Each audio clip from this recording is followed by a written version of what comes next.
મિત્રો નમસ્કાર, હું છું સંજય રાજપૂત અને આપનું સ્વાગત છે સંજય રાજપૂત બ્લોગમાં। તો મિત્રો આપણે આજે આવી ગયા છે પાલીતાણા અને ભાવનગરની જીવાદોરી સમાન એવી શેત્રુંજી ડેમ ઉપર।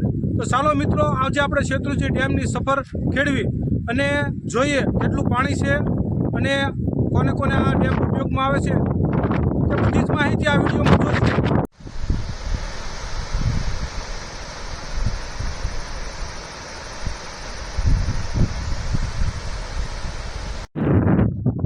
મિત્રો આ શેત્રુંજી ડેમ જે આપણે ઓવરફ્લો થાય ત્યારે આખું જ તે પાલીતાણા અને ભાવનગરનું પબ્લિક અહીંયા જોવા માટે આવતું હોય છે અને આ ખૂબ જ પુષ્કળ મોટો ડેમ છે। જે આપણે આ ડેમ બન્યો ત્યારે ગુજરાતનો સૌથી મોટામાં મોટો ડેમ હતો અને આપણે અત્યારની વાત કરીએ તો સૌરાષ્ટ્રનો હાલમાં મોટામાં મોટો ડેમ તો છે જ તે। અને આ ડેમ બંધાયો ત્યારે અહીંથી કુલ 11 ગામડા જે વચ્ચે હતા તેનું સ્થળાંતર કરવામાં આવ્યું હતું અને સાઈડના 13 ગામડાઓ પણ આમાં પ્રભાવિત થયા હતા। એમ કુલ કરી અને 24 ગામડાનું સ્થળાંતર થયું હતું આ ડેમ બંધાયો ત્યારે।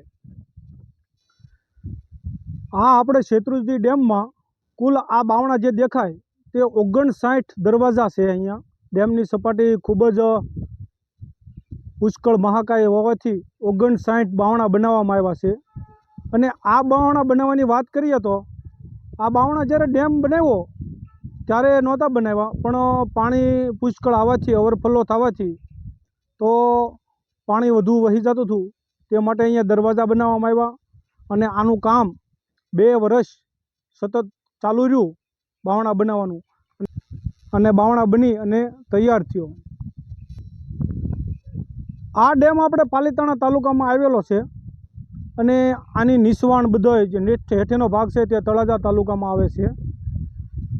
ડેમ તો પાલીતાણામાં આવ્યો છે પણ આનો ફાયદો ઝાઝો તળાજા તાલુકાને થયો છે તે હું તમને આગળ વિડીયોમાં કહીશ। આ ડેમને આપણે ખેડૂતોને સિંચાઈ માટે બનાવવામાં આવ્યો છે। જે આપણે આ નહેર જોવો છો ડાબી બાજુ અને જમણી બાજુ આ રીતની અહીંયા 2 નહેરો બનાવવામાં આવી છે અને આ નહેરથી અત્યારે જો ચાલુ જ છે। ખેડૂતોને પાણી આ નહેરથી આપવામાં આવે છે। જ્યારે ચોમાસું પાક પૂરો થાય ત્યારે આ નહેરમાંથી પાણી બધા જ ખેડૂતોને મળે છે।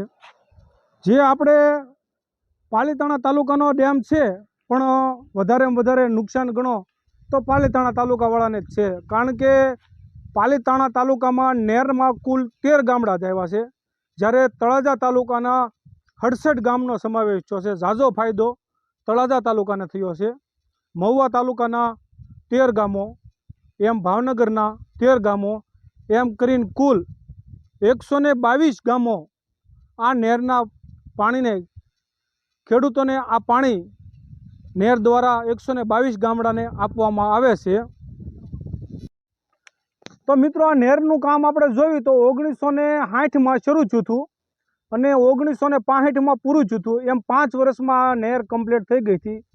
જેમાં આપણે જોયું તો ડાબી બાજુ આપણે 90 કિલોમીટરની નહેર છે અને જમણી સાઈડ આપણે 60 કિલોમીટરની નહેર છે। એમ કુલ કરી અને 155 કિલોમીટર આ નહેરની લંબાઈ છે, જે નહેર દ્વારા ખેડૂતોને સિંચાઈ માટે પાણી ઉપલબ્ધ અહીંયાથી કરવામાં આવે છે।